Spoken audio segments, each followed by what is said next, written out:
มาสงขลาพ่อแม่พี่น้องเขาข้ามาสงขลาเมื่อไหร่เป็นวันดีวันเมียดเป็นวันที่1 7 เหลิน2 เหง 19เมื่อไหร่เป็นวันดีมันหนังว่ามังก็ลาบหลีฉุนดีกามหลีเสื้ออันปอกทีเขาก็ได้เงินน้ำเหมือนนั่นเนาะในเมืองไทยเขาขาในที่เขาขามาอยู่มาเช่าในเมืองไทยในพอถึงวันที่1และวันที่16หลวงปองจึงเขาหลวงปองจึงเมืองไทยในเปิ้นเฮ็ดที่ออกมาขายบันพอมีคนเมืองก็เฮ็ดตั้งโจเสื้อตั้งโจมันครับถูกก็เยอะถูกก็เยอะเพราะถูกก็ไรเต้ชื่อ1 ก้อน 1 อิฐ 1 ออดป้องถูกก็ไรเต้เพราะมันถูกในก็เงินอันเฮาขาซื้อนั่นเฮาขาไว้ใจว่าหลู่ปันลงปองจึงเฮาขาหลู่ปันลงปองจึงเมืองไทยเฮาขาหลู่ตันลงปองจึงเมืองไทยเฮาขาจอยแถมขวัญน้ำมันลิ้นเมืองไทยเฮาขาจอยแถมลงปองจึงเมืองไทยเขาก็เปอเฮาขาไหลมาปึงโฮมปึงพอยไหลมาสอนโฮมสอนพอยปึงอิงตนไม่หย่องเงินไม่หย่องคำปึงโฮมพอยเมืองไทยแด่เฮาขาไหลกัดเย็นเสื้อสะไหลกินไหลดูไหลอยู่ไหลเศร้าไหลหากินเร่งต้องสายใจก็เปิดเกจูใหญ่น่ะมีเมืองไทยกัดกะมีเมืองไทยเป็นตีเฮาคาเลยมาปึงอิงเกอหลีเมืองไทยเฮาคานั่นลีอยู่ลีจ่อลีเปียวลีซื้อลีอยู่ลีเช่าเต้ๆก้อยกะก็เปิดว่าเมืองเฮาคาในซึกมานั่นเฮ็ดอำลีเฮาคาเป็นพ่อแม่คนเมืองไลโกไลเหขิงเฮ็ดการก็ไลโกขิงกะตั้งก็ไลโกขิงเลยก็ไลโกมันในแลจังไดปลายมาเมืองไทยเฮามาอยู่เมืองไทยในก็พอมาหึงเหย่าในก็วันหนังมืดกว่าก้อยกะเมืองเฮานั้นอ่ำลืมนะเมื่อไรก็อ่ำลืมกะเมื่อไรวันใดก็อ่ำลืมวันเกิดเมืองนอนในอ่ำลืมกะชุดต้องปึงกุ่งพระเป็นเจ้าเมื่อในวันที่1ค่ะเนาะปึงกุ่งพระเป็นเจ้าปึงกุ่งตลาดต่อเจ้าปึงกุ่งสังขาดต่อเจ้าปึงกุ่งชาสมาเจ้าเกจูปึงกุ่งปอกุ่งเมเจ้าเกจูปึงกุ่งคูว่าอาจารย์กูเจ้ากูป้าปึงกุ่งเจ้าทอดเจ้าเมียดปึงกุ่งเจ้าคุณผีนางผีกูเจ้าปึงกุ่งเจ้าลีผีเมียดดังเสียงปึงกุ่งเจ้าเป้าสีนาเมืองปึงกุ่งเจ้าขุนสางขุนสิกยาปึงกุ่งเจ้าอันมีพุงตะโคใหญ่ทั้งหลายอันกำใหญ่มุนใหญ่ดังเสียงแค่นต่อจอยใต้เฮาขาดเสกำค่ะจอยเฮาเมืองใต้เฮาขากัดเย็นขึ้นใหญ่มาสูงเมืองหนังเมืองไทยขันไว้เสกำขาเพราะว่าเมืองใต้เฮาขากัดเย็นขึ้นใหญ่มาสูงเหมือนเมืองไทยเฮาก็ได้ขึ้นมาอยู่เมืองใต้เฮาขัดได้มาอยู่ขึ้นเมืองใต้เฮาเมื่อเฮ็ดสวนกินเฮ็ดนากินค่ะมันดีจ่อน่ะเมืองเฮาค่ะเนี่ยดีจ่อน่ะเฮาขามาอยู่เมืองเปิ้นในเขาก็ซื้อกินลิ้นก็ซื้ออยู่น้ำก็ซื้อกินลิ้นก็ซื้ออยู่ซื้อกูเมียวค่ะเฮาคำมีสวนก็มีนาก็มีมาอยู่ก็เฮิรนก็อะไรขาดเป็นอยู่ถึงเดือนก็หลุดใจกาเฮิรนชื่ออยู่เรือนใดเรือนนั่นตีสนก็มีตีนาก็มีก็เพราะฉะนั้นแหละจะถึงเมืองเฮาขาดเด็กๆค่ะ ย้อนชูเหอเมืองไต้เฮาค่ะเจียวไหลกัดเย็นขึ้นใหญ่มาสูงมันหนังเมืองไทยขันไว้เสกำขาย้อนปึงปารามีเมืองไทยเจ้าทอดเจ้าแมดเมืองไทยพระแมดตราแมดสังขาแมดคุณพีคุณสังเจ้าทอดเจ้าแมดเมืองไทยเจ้าขุนกาลนเมืองไทยช่วยหรือเมืองไทยเขาขาดเสกำขาเมตตาปารามีเมตตากรุณาใหญ่ๆน้ำไว้เจอเมตตาปารามีไว้เจอเมตตากรุณาช่วยปันเมืองไทยเขาค่ะเมืองไทยเจียวกัดเย็นขึ้นใหญ่มาสูงเมื่อหนังเมืองไทยขันไว้เสกำขาเมื่อในวันที่1 7 เดือน2 แห่ง 19ข้าเฮาเสียคุเมืองลีจกเข้าเก่งใหม่ไหลย้อนชูจังไหนครับเย้าก็ข้าเฮามีปุ่นพรมาด้วยปันตูนับพ่อแม่พี่น้องเขาปุ่นตาเตเจอเนอหมายจากลาดปุ่นตาเตเจอเนอจากลาดเท่าขานั่นกาบปันเมื่อเดียวในพ่อแม่พี่น้องเขาเจอจากลาดกูก็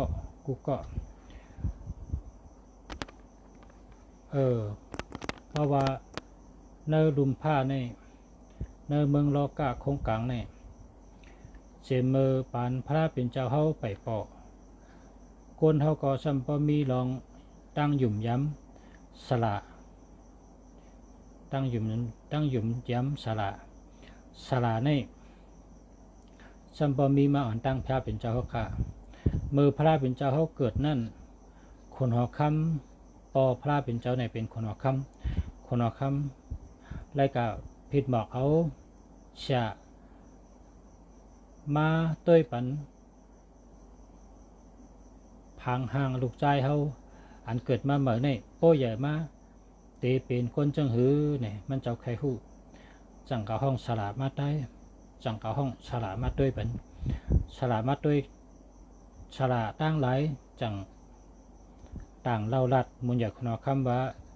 ลูกใจเจ้าเฮาในเป็นคนมีกามเยอะหมุนสูงเตะเขา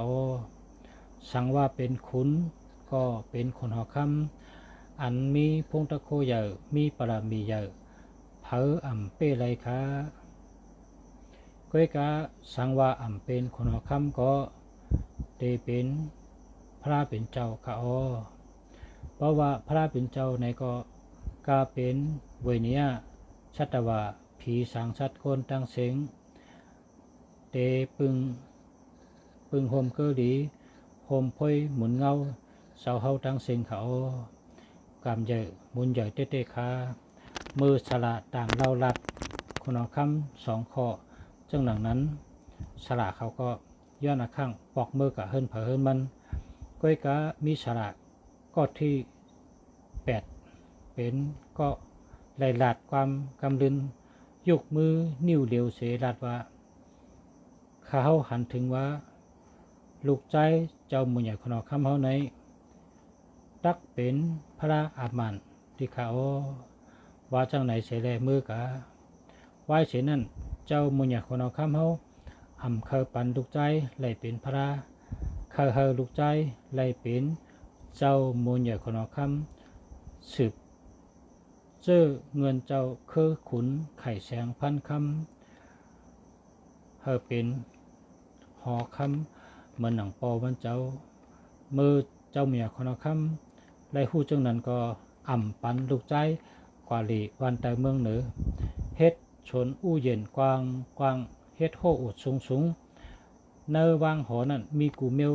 กาเป็นลองกินตั้งย่ำกาเป็นปิ่งหญ้าลองเห็นหู้กูสำแสนเปิง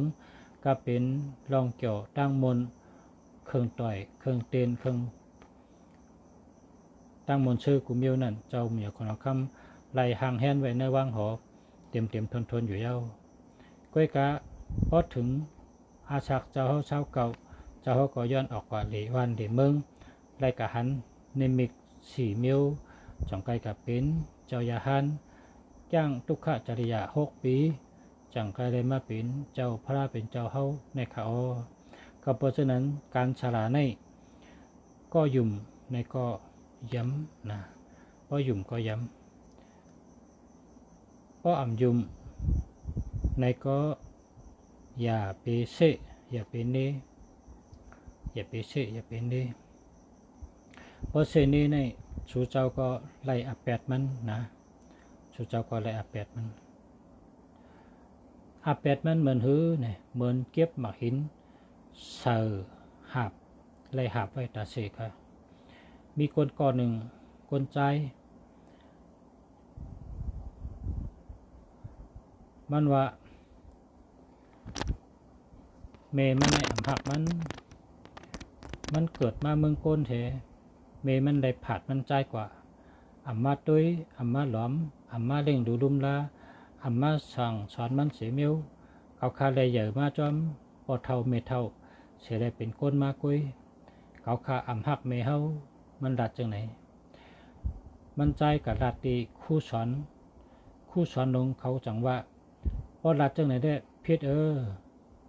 พอดัดจังไหนได้พิษพอสู่เขาหูว่าสุดได้พิษมากาหือในสุดได้หูตีป่องมันเฮ็ดจำเฮาดัดแลเนี่ยมันก็หยุ่มย้ำความสละเขา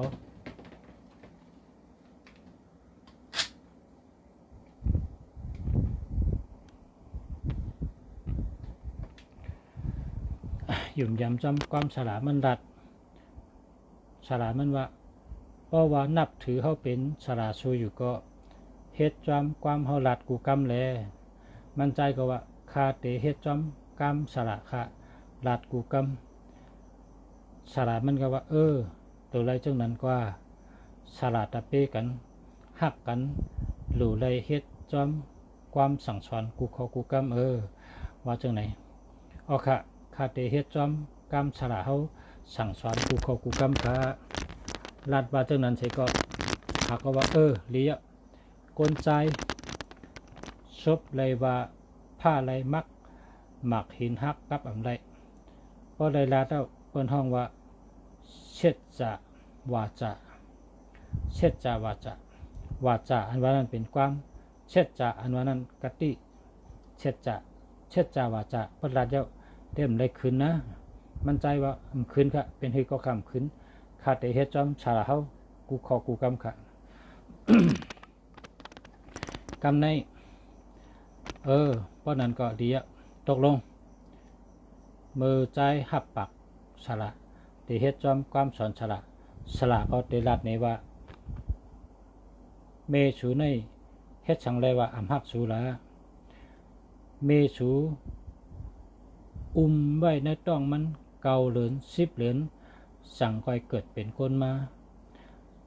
พออ่ำมีเมสูไว้ในต้องเก่าเหลือน10เหรียญสูก็เป็นคนมาไหลสูไล่เอาลูกขี้คาง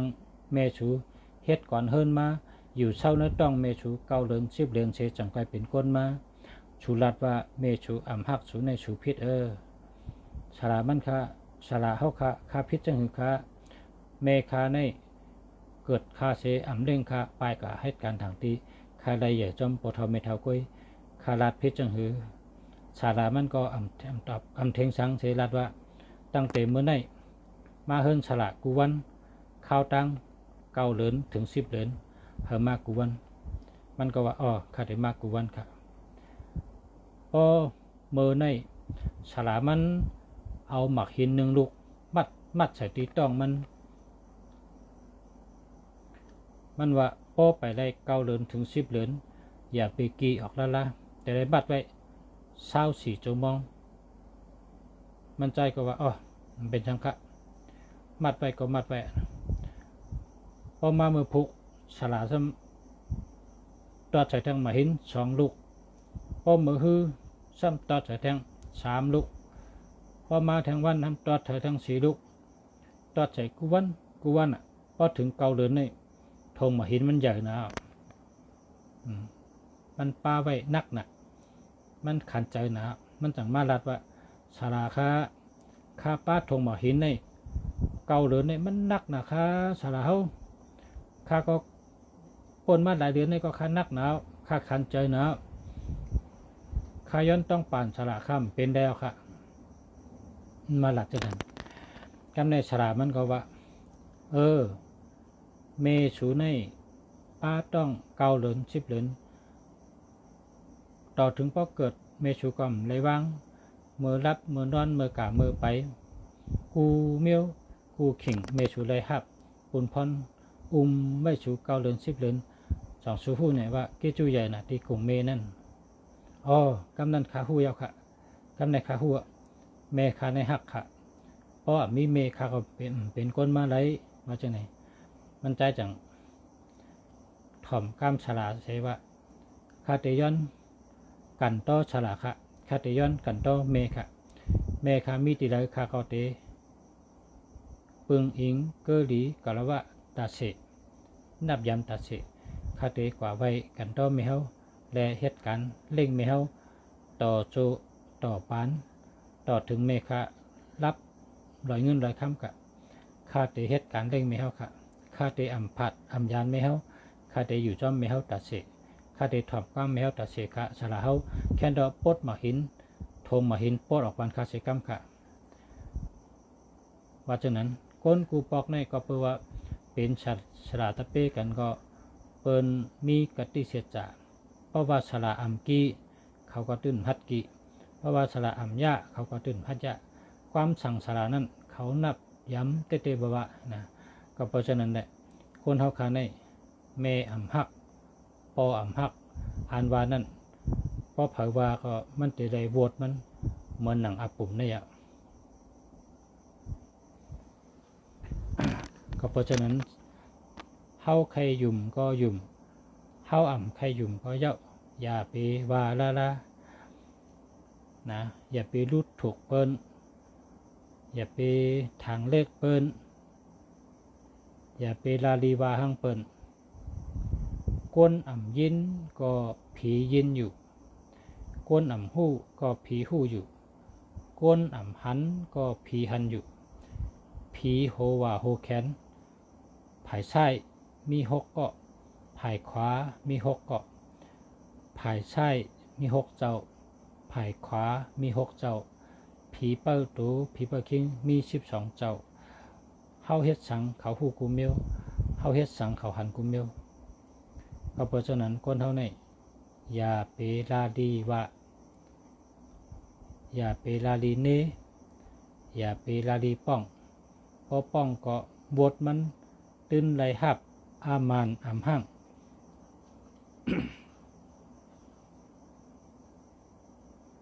ในเป็นอาปุ่ม เมื่อไหร่ก็เปิดเป็นวันที่7 เดือน2019เป็นวันดีข่าวเตมากขึ้นต่อไต่ไข่เนลองโดนับตอนต่อเจ้าเนิมจากหลัดเฮามีพรดีน้ำเฮาเลยหับพรดีน้ำพอเฮาเจ้าตัวนับหลีก็เลยหับพรดีพอเฮาเจ้าตัวนับอ่ำหลีก็เลยหับพรจะพรให้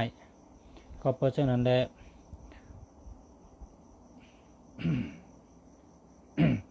อ่อนกันเจ้าตัวนับอันดีนะอันตีอ่ำดีซื้ออันอ่ำดีเจอนั่นมีอยู่6 กูนะใน6 กูนี่ก็วีเฮิงไหลอย่าเฮิงป้าเนื้อหมายจากลาเท่าอยู่ตั้งหน้า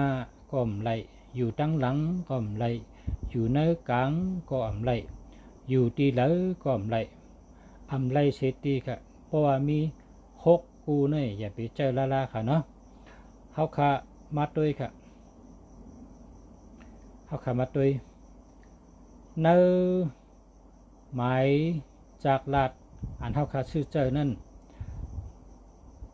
พอมีตัว1ตัว2จับกันพอมีตัว2ตัว1จับกันอันนี้เพิ่นว่าตั้งหักอ่ำลีเผยก็หักเปิ้นก็หักก้นอยู่จำก็หักก้นอยู่ไกลก็หักไตก็หักตะเปตะปานก็หักลูกเมก็หักปีน้องก็หักก้นอยู่หิมหอมเขาก็หักเขาในเขาก็เพราะว่าในกำผานี่ เปิ้นก็เจอกันตั้งวันตั้งเมืองเจอกันตั้งกำผากำในก้นอันเป็นศาลาในเขาช่ำทัดสังด้วยตาก้นหกเหงก็ทัดสังด้วยตาก้นหกเหงก็และไล่หู้ว่าในกำผาในปอเผาเจ้าตัวนับจังไหนในไล่หับพรดีจังไหนปอเผาเจ้าตัวนับจังไหนไล่หับพรให้จังไหนมีทั้งพรดีและมีทั้งพรให้พรให้และพรดีมีหนังกันพอเขาเลือกเจ้าตัวดีเขาก็ได้หับพรดีพอเขาเลือกเจ้าตัวให้เขาก็ได้หับพรให้ในแต่เลือกเอาห้างเผาห้างมันเลือกเอาห้างเผาห้างมันกูก็กูเจ้าค่ะเพราะว่าเนื้อหมายจากลาเท่ามี1 2 2 1เนี่ยตั้งหักอ่ำลีนะครับเนาะอันนี้เป็นกูที่1ในกูที่2ห้าม1 3แล3 1อันนี้ซ้ำอ่านพรให้มันได้ปันต่อซาเยอเจอปิดเจอแก้มจะลำง่ายต่อซาเยอเจอปิดเจอแก้มจะลำง่ายมีหลับก็มีเย้าก็จังยากาผ่าลดผ่าลดปินกาปินลดล่มกาล่มเพนำหนักในข่าวเฮเวเสกัมค่ะนี่เป็นกูที่2กำในถ้ำกูที่3เฮชูเจวีเฮเวไล่ก็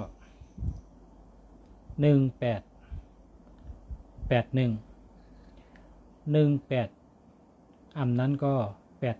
81ในโลเวไล่เฮเวกันก็เพื่อว่าอันในซ้ำ8มันติปันรับสึงพิษรับสึงพิษจัดปานเท่าในได้รับสึงมีสายแรงมีตั้งขึ้นเยอะมีตอนตะเฮืองเปิงสายไหลแทงเมียว2 เมียวก็ยังใกล้ๆจังยาโกนแปดโกนแหลนโกนเกาโกนยาเฮาเตะขาในก็เฮเวเสกัมค่ะเนาะ18และ81แทงกู1เฮากะด้วยแทงกว่าทั้งนาแทงในก็เฮเวเตะค่ะ67นั้นก็76อันนี้ก็เฮเวเตะเวเฮิงไหลก็เปิดว่า6นี่เป็นวันศุกร์7นี่เป็นวันเสาร์วันศุกร์วันเสาร์เพราะเขาคบกันนี่รู้แล้วหมดค่ะรู้แล้วหมดความไตในเฮาว่ามวยเก่ากองมวยหลงนะครับก็เพราะฉะนั้นแหละพอเผยมีตัวนับ76นั้นก็67นี่เพมันพรให้มันติปันตันตายก็ตายตันลูกก็ลูกตันซุ้มก็ซุ้มตันยาเพก็ยาเพโผเมกันก็หักกันตันได้ผัดได้ยานก็ได้ผัดได้ยานกันนะครับในเป็น6776ค่ะเนาะ10กว่าแทงกูแทงอันดีเลยเวแทงอันนี้ก็ดีเลยเวค่ะอันในซ้ำ3773นะครับ37นั้นก็73ในก็เปิ้นว่าเนื้อ7ตัวตั้งหลังนั่นอย่าเฮมีลานะครับเนาะก็เปิ้นว่ามันเป็นรองทุกขะมันเป็นรองทุกขะเป็นรองทุกขะขันเจอเนาะเพราะว่ามันเนื้อ7ตัวตั้งหลังนั่นอย่าเฮมีลาเนาะเนื้อ7ตัวตั้งหลังกันอย่าเฮมีแล้วก็มาด้วยแทงอันนี้แต่มันเตะมีเงินนะครับกูในฮะนะกูอันเตะไปนะครับกูอันกว่าตั้งไปกว่าตั้งนานะครับเนื้อกลางก็มไรตั้งไปก็มไรตั้งเงาก็มไรในแต่ทำไฮเวย์หมดก่อนเนี่ยไฮเวย์ว่าตัว27นั้นก็72ค่ะ27นั้นก็72นี่มันมีเงินนะครับมันผ่านเงินแล้วก็ แล้วมินินะคะมินิแฮมจังแต้นได้ใช่ไหมคะเนาะอันนี้ก็เลยว่าตัวเลเวตัวอันที่คนในกำผาเขาเจอเชลเฮเวกันนะครับเนาะ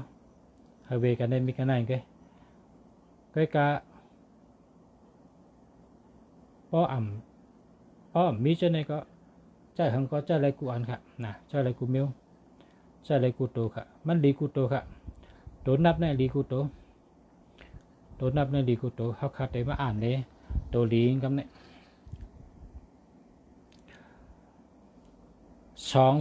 2442ตั้งหักหลีมีเงินมีคำ4554มีปีญาลักแหลม2882ไหลเงินหนำมีเงินหนำ5665เป็นก้นแรดเป็นก้นลักเป็นก้นหมอว่นหมอปกป้องเพราะว่าจัดปานเจ้าเก่าขึ้นเยอะเหมื่อสูงมีเงินมีคำมีแต่ก้อนน้ำมีแต่ก้อหลีมีคนหักน้ำมีคนจ่อยแถมน้ำมีคนเจือกน้ำมีคนมาหาตาสิอำขัดอำไว้กูแสนไปหลีกูร้องนะครับ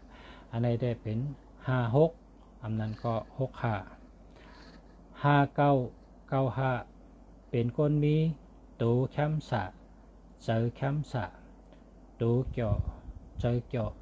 ตูกัดเย็นเจอกัดเย็นนะครับ2992เป็นก้นดีก็อันมดเสือจืนเสือลอยโคก็เหม่อล่างหวานก็มดเสือถูเฮินก็มดเสือเฮ็ดข้าวเฮ็ดพักก็หวานเฮ็ดกันอันใดก็แค้มห่างก็ห่างหลีหรือเก่าเผอหันก็ว่าเปมาเล่าเปมาห่างหลีเปมาหลีหักเปมาเคยอยู่จำกูลองนั่นตัวนับ2992เย้าก็เป็นคนหมอว่นหมออุบหมอลาดหมอกับสืบหมอหาเงินหมอก่อสร้างเพราะว่าจัดปานขึ้นใหญ่หมอสูงเมตตาลีหมอลาดหมออุบมีลองเย็นเงยจอมแล้วก็มีเมตตาลีต้องจ้าต้องกึมนะ29เนี่ยจะไว้นำจะกันในมาด้วย36ค่ะเนาะ36ในตั้งหัก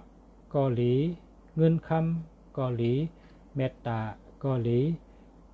ก้นอันไรมาหักเขาเตะหักเขาต่อโจต่อปานอำผาดอำยันอำจานอำจังเมื่อไหลก็เย้าพอมี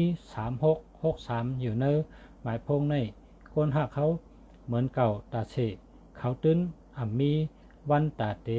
จานเฮาจังเฮาลืมเฮาไหลเขาเตหักเฮาด้วยถึงเฮาจอยแถมเฮามีเมตตาหักเฮาตาเสกูขิงกูยามต่อโจต่อปานเหตุการณ์อันใดก็มีคนจอยแถมตั้งน้ำในเขา3663ตั้งหักมีวันเสียงสุดแลเงินคำหลีตั้งหักหลีในเขา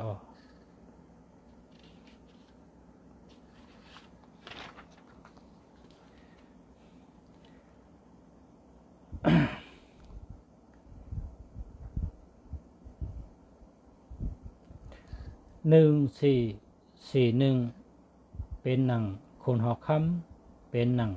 นางหอกคำ1441เหมือนหนังคนหอกคำเหมือนหนังนางหอกคำกาเป็นปอเมก้นเมืองปอผ้าเมเมืองกาเป็นก้นอัน3 ปาน 7 เช่นเล็กใหญ่หนุ่มเท่าเจ้าคายิงใจตั้งหลายเผอเลยผู้หันเข้ามามืดคือผู้จักคนมี1441ในเหมือนหนังไล่ปึงอิงโฮมพอยไม่หย่องเงินไม่หย่องคำเป็นหอมเงากัดเย็นและ และชื่อสาและปึงอิงตั้งหูเขาเจ้าจอมนะครับพอมี1441ในเป็นหนังคนหอคำนั่งหอคำนะครับแล้วก็1551ลองปิญญาลองหมอช่วยเหลือเปิ้นลองหมอปันตั้งหูเปิ้นลองหมอสั่งสอนเปิ้น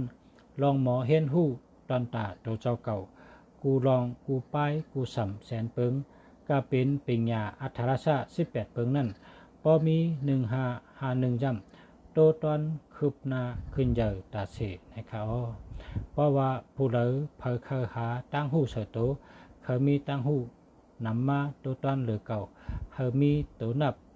1551อยู่ในหมายจากลาดไว้แต่เป็นว่าคนก่อนนั้นตั้งหูนำตอนตือมากูวันกูเลือนกูปีกูขิงกูยามค่ะเย้าก็15เป็นคนมีเจอเมตตาตะลาเจอผ่ากลางว่างคึงอ่ำหมอเป้กินเปิ้นอ่ำจังเปิ้นอ่ำดิกจากเปิ้นข้าเฮเปิ้นขึ้นใหญ่ข้าเฮเปิ้นดักแหลมข้าเฮเปิ้นมีตั้งหูมีเจอเคยสั่งสอนเปิ้นจังไหนก้อยนะคะ1551เป็นว่าเจอตะลาเพ่งเป้งนะคะ23อันนั้นก็32นะ2332เป็นลองตั้งหักปิยะเมตตานะลองผ่ายเมตตาอาจุนนะ4ปาก28นะเมตตา4ปาก28 5ปาก28ได้มันใจมันเป็น4ปาก28ค่ะเมตตาอาจุนดีเต้ๆค่ะมานั่ง2332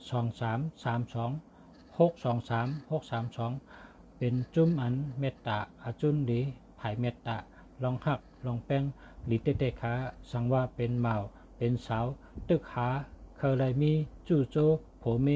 เคยมีกูมีกบป้อไหนจึงตัวนับเนื้อหมายจากลัดเฮมี2334 632 623เจอในตักไรมีลองหักเมตตาลีอามันเตเตดิขาอ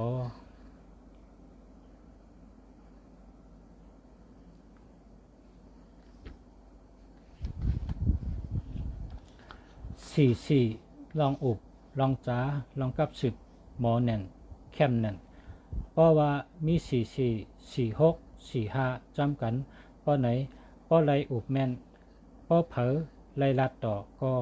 อำจังผัดอำจังยันซ้ำเพราะลืมเส้นตั้ง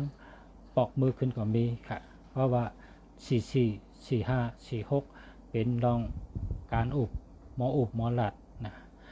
ปันอาจุไผ่ลองหมออุบหมอหลัดหมอกับสืบเปิ้นหมอเข้าหาเปิ้นหมอห้อยไปถัดใจแห้งใจตัวใจเปิ้นให้เปิ้นพอมาป่องจังดังใจให้ได้ใครถ่อมใครยินเย้าใครยินแทงอุบเย้าใครยินแทงอ่ำอิ่มอ่ำจานลองใครยินนั่นนำมาติ๊ก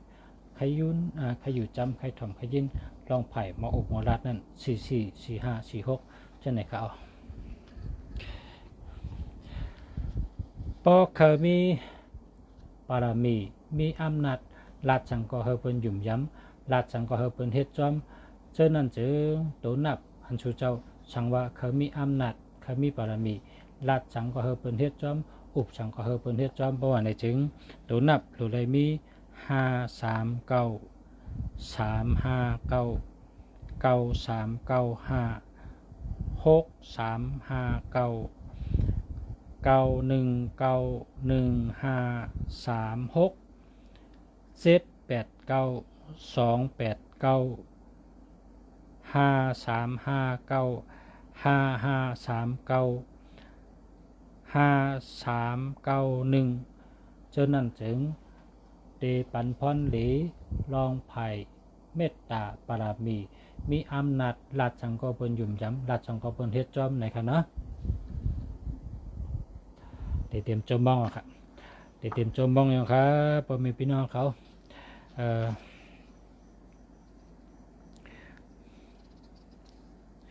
เอากันได้ก่อนนะลึกหนาข่าวว่า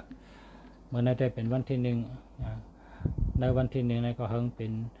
ลองลีลองเมียดมังกราลีมังกราเมียดทุ่งจำใต้เขาในบรรว่าวันที่1นี่เป็นวันลี พอเฮาเฮ็ดสังรองดีในวันที่1เฮาก็ได้ลีตั้งเลินนะครับพอความใต้เฮาขาที่เมืองใต้เมื่อเฮาขาอยู่ที่เมืองใต้เนี่ยพ่อแม่เฮาสั่งสอนว่าเลินเหมือคำนึงในพอตื่นมาเนี่ยไว้เจอเกี่ยวไว้เจอมนๆเชื่อไว้เจอกัดเย็นอย่าไปท่าอย่าไปละอย่าไปป้องอย่าไปท่าอย่าไปรัดกล้ามจ้าอย่าไปรัดกล้ามบวยหน้าพอเลินเหมือคำพอตื่นมาเนี่ยไว้เจอเกี่ยวไว้พระก็ไรลองซ้อมก็ไร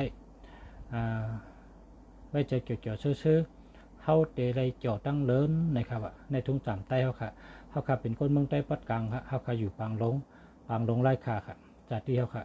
ก็เปิดพ่อแม่สั่งสอนจังนั้นแหละเพราะว่าเลินหมายคำหนึ่งในพอเฮาเจอล้ำในเฮาก็เตไรจะล้ำตั้งเลินค่ะพอเลินหมายคำในเฮาเจอเกี่ยวในก็เฮาเตไรเจอเกี่ยวตั้งเลินค่ะต้องไว้ค่ะละในเป็นเตะค่ะเนี่ยเป็นเตะค่ะพอเนอตื่นขึ้นมาเนอเลินหมายคำหนึ่งในพอคนใจในเป็นลูกอาบน้ำหมักคอนเฮปุดโคเหมือเลี้ยงเหมือเฮไว้เจอเกี่ยวนะไว้เจอเกี่ยวพอเป็นคนหาเงินในก็เลินเหมือคำหนึ่งนั่นพอเงินเข้ามาไหนเนี่ยแต่ไรเงินตั้งเดินค่ะนั่นน่าเลือนนั่นแต่ไรเงินดีตั้งเดินค่ะก้อยกะพอเลินเหมือคำตื่นมาพิษกันลากันเป็นอะไรพิษกันตั้งเดินค่ะอันมันมีปอกเขาขาในมีเฮินหนึ่งค่ะนะเขาขามลัดจึงพอตื่นมาในหลาลุกเนาะแต่ที่กาห้องเฮ็ดในมันหลามันท่านะเขาใครอยู่จำกันในเขาในเลยซื้อกินกอกน้ำนมค่ะเมืองเขาใน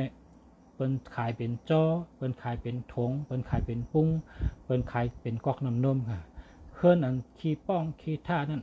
เขาเลยซื้อกินกอกน้ำนมค่ะก็ซื้อมาปอก2 ก๊อก3 ก๊อก7 ก๊อกให้มาหุงกินค่ะคำได้ชื่อปุ้งเลยบอกพวกก้นตีท่าหลาในเขาในเป็นชื่อเตรียมปุ้งไว้นะเมื่อเขาเรียกใน1 ปุ้งนี่นะชาวหาบยาไว้1 ปุ้ง1 จิตเพิ่นห้อง1 ปุ้ง12 13 15จังได๋ก็มีก็เป็นข้าวฮักในปุ้ง1 ขันนี่ฮะ1 ปุ้ง1 ขันเมื่อเขาเรียกพอเฮาคาเป็นก้นขี้หลาขี้ท่าขี้ป้องปานใดก็ผีโตผีกิ้งก็เกี่ยวผีหอผีเฮิรนก็เกี่ยวผีเตอผีเปิดตัวเปิดคิงก็เกี่ยวผ่านให้นะเพราะเผอเคยเป็นก้นมักก้นมีก็อย่าไปหลาเพราะเดินเหมือคำในสติชอบกรรมนะสติชอบกรรมเพราะเดินเหมือคำในใบใจเกี่ยวใบใจกัดเย็นใบใจนิ่มใบใจซื้อพอตื่นมาก็อาบน้ำหมักคอนเนี่ยเมืองไทยเขาเป็นนับถือว่าเดินเหมือคำเนี่ยเป็นวันดีติ๊กก็มาเมืองไทยในคำเป็นเอาวันที่1วะเพราะวันที่1ในไว้จะเกี่ยวไว้จะเปียกไว้จะมนเชื่อนะพอเขาไล่เงินในวันที่1ในเขาก็ติดไล่น้ำตั้งเดินครับนะไล่ดีตั้งเดินครับอันนี้ต้องไว้ครับลุงฉาในอายุ60ก็ลาดจังในบรรจุเจ้าเขาขามีตัวทบมาเขาขาหันเขาขาหลอมตัวก้นอันอยู่จำหิมห้อมมาขันเนี่ยแล้วปอกที่คำมาอยู่ในพี่น้องใต้มีอยู่3 ปากไปค่ะหลังเฮิรนมี3 ปากไปที่คำมาอยู่นี่นะหลังเฮิรนใต้ได้ละ3 ปากไปพี่น้องใต้มี3 ปากไปเป็นเฮก็มีเจค่ะนะมีเจมีจอดอันนี้ก็ขาวสักกุมึงดีไล่เอาลองตัวทบเดี๋ยวตั้งตัวเป็นหมายจากลาดเดี๋ยวก็ใครเอาปุ่มให้เนาะ3 ลอง 3 ตั้งมาในวันที่1มาโหมาทบกันเขานะบ่สุมเขาย้อนช่วยพ่อแม่พี่น้องเขาคัดจะหาตั้งหูกูก็หาตั้งหูเสดตัวห้างเผอห้างมันเฮลักแหลมตัวตอนขึ้นมากูวันลักเย้าเฮลักแทงลักเย้าเฮลักแทงเล็ดเย้าเฮเล็ดแทงหมักมีเย้าเฮหมักมีแทงแคมเย้าเฮแคมแทงจ้าเย้าเฮจ้าแทงค่ะเฮขึ้นใหญ่มาชงกูก็เฮห่างดีอยู่ดีมีเงินเฮมีเงินมีคำเฮห่างดีกึกปืนมันหนังเจ้าสาวค่ะเจ้าคู่เขมาจาระพอไว้วันนั้นเฮกูก็มีเขามีคำมีเงินเฮห่างดีกึกปืนกูก็กูคนค่ะเนาะมาส่งค่ะมาส่งค่ะเมื่อในไผ่แห้งน่ะตาผมขจังมือน่ะเนาะไผ่ช่องมาแห้งน่ะแห้งไผ่น้ำน่ะมาส่งค่ะผมมีพี่น้องเขาค่ะพบกันทางวันบ่ายค่ะเมื่อในเป็นวันที่1 7 เดือน2/19ค่ะพบข่าวสักกุเมืองดีเชียงใหม่ออกมาตรงตักมาส่งผมมีพี่น้องเขาเฮาหมอหักกันน้ำเฮ หมอเฮ็ดก็กันน้ำไก่หางดีเปอขนก้นหางดีเปอแต่งไก่มีขนเหมือนก้นมีเกาะก้นเท่าในป้อมมีเกาะมันขึ้นใหญ่ร้ายไก่ก็ป้อมมีขนมันก็วินไหลเนาะต้องไว้นะไก่มีขนเหมือนก้นมีเกาะก้นเท่านั้นหรือมีใต้ก้อนน้ำนะหรือหมอเฮ็ดก็เปิ้นนะลุมพาเนี่ยอย่าไปเฮมีหยันฉุอย่าไปเฮมีหยันฉุเพราะเขาเฮ็ดหยันฉุไว้วันมาโปหยันฉุเขาแห้งใหญ่เขาถึงมาเป็นเพชรเข็นต่อเขาก็เพราะฉะนั้นอย่าไปเฮ็ดหยันฉุไว้เฮาเฮ็ดได้ก็ไว้นะเฮมีได้ก็น้ำพอมีได้ก็น้ำหนึ่งดีนะได้ก็กูไปนะเฮามีได้ก็น้ำความเบิ่นว่าไก่มีขนก้นมีเกาะเหมือนกันนะไก่ในบ่มีขนมันก็วินความไล่วินชุมไล่นะจังวินกำเดียวบ่มีขนก้นในบ่มีเกาะมันก็ขึ้นใหญ่มันก็กว้างขวางก็เพราะฉะนั้นให้มีแต่ก้อนน้ำหาตั้งหูน้ำนะเมื่อนามาเฮาชุดต้องเฮาเมืองใต้เฮาขึ้นใหญ่มาสูงขึ้นเฮิงเพิ่งเสือขึ้นกัดเย็นขึ้นใหญ่คัดใจเกี่ยวจ้าเนาะเปิ้นก็เปิ้นคัดใจให้เปิ้นได้มากเลยเฮาก็อย่าไปหลาเปิ้นอย่าไปท่าเปิ้นอย่าไปเน่เปิ้นเฮาหลบคัดใจตัวเจ้าเก่าเฮาเนี่ยหาตั้งหูกูไปพร้อมกันเฮ็ดพร้อมกันสร้างพร้อมกันหาพร้อมกันเห็นพร้อมกันเอาพร้อมกันนั่นนะพร้อมกันเนี่ยเหมือนเปิ้นพร้อมกันนั่นน่ะเปิ้นนำเปิ้นดีเฮานำเฮาดีนะเฮาหลบมีก้นก็หลบมีน้ำตั้งหูก็หลบมีน้ำนะน้ำกัดก็หลบมีน้ำปิญญาก็หลบมีน้ำกูไปหลบมีน้ำนะค่ะมาชงค่ะผมพี่น้องค่ะมาชงทางกรรมค่ะพบกันทางวันบ่ายวันปกติมาชงค่ะ